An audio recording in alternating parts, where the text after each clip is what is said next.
Thank you and welcome back to the final segment of the show for today.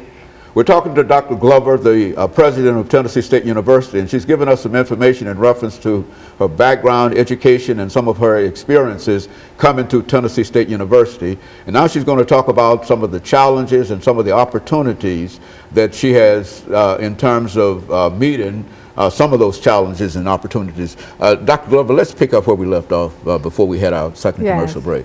I was telling you how pleased and just appreciative I am to the Nashville community for being so receptive and so supportive of the endeavors of TSU.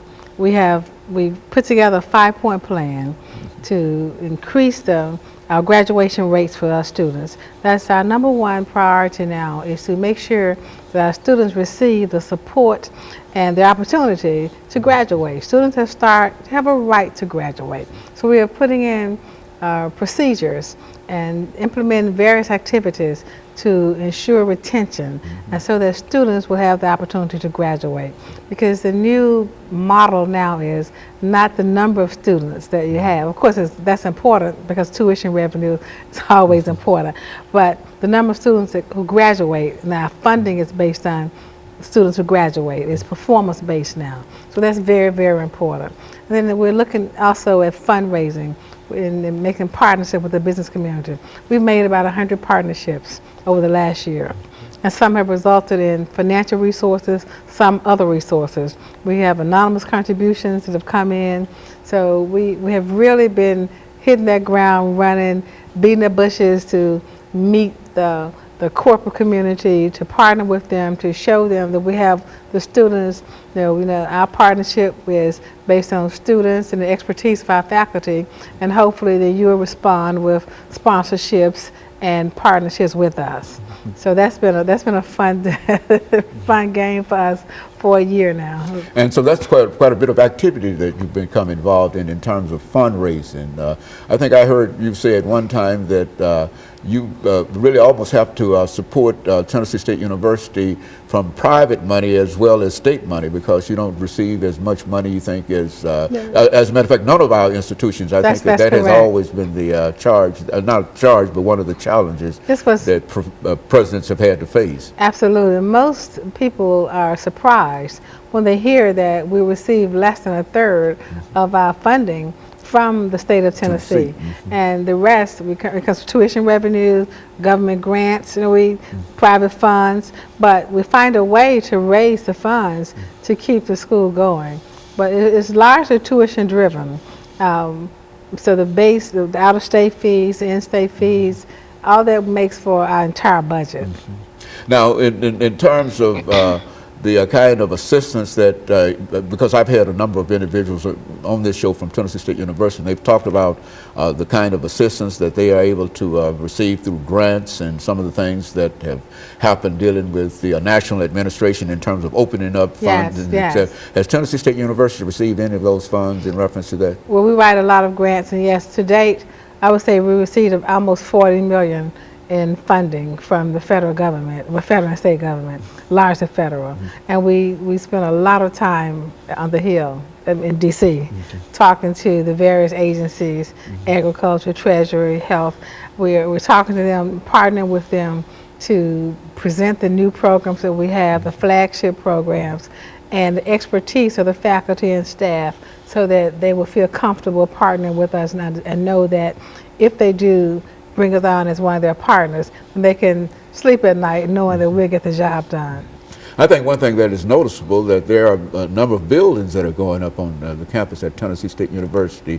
Why don't you make some statements in reference to all of that activity that's happening in the agricultural area and some of those other buildings, that big, fine athletic facility that you've got there. Why don't you make some statements? We have a new, that was the athletics building, the indoor-outdoor facility, practice facility. We also we're going to have a ribbon cutting probably next month, well, probably April. This is still February, and the new agricultural building that was just finished. So that was funded by USDA. So we're really proud of that. And we're looking at some more buildings down the road, a new nursing building. This is, as oddly enough, or thankfully enough, this is TSU's time on the funding cycle. It comes around every 9 or 10 years. So this is the year that TSU receives funding. So we're on the schedule this, probably end up being next year, but we're looking at a new nursing facility and perhaps another part of our education building to house a new STEM program, an education STEM program where we train teachers to teach students about math and science in 3rd, 4th, and 5th grade. So we're really excited about that.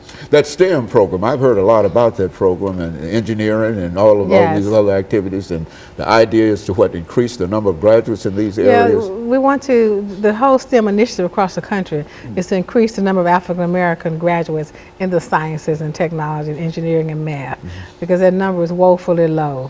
And with the added emphasis from the President Obama on down to the high schools, we're trying to emphasize the STEM areas to get the analytical thinking, the strategic thinking, the thought processes to help as we increase our national scores on exams. Tennessee recently was rated the most improved state in K through 12. So that was very, very impressive, very phenomenal for Tennessee, and we were pleased to quote that statistic everywhere.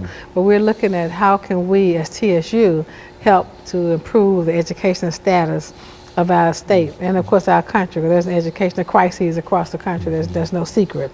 So we believe teaching STEM and math early, or training teachers on how to teach STEM, math and science very early, it's one of the ways to assist us. And then going to a common core curriculum where those standards will assist us in getting our students what they need as far as developing the types of the knowledge and the skill set, the basis they will need to know. So we're excited about some of the new paradigms that's coming about in education, K through 12, that will feed into higher education.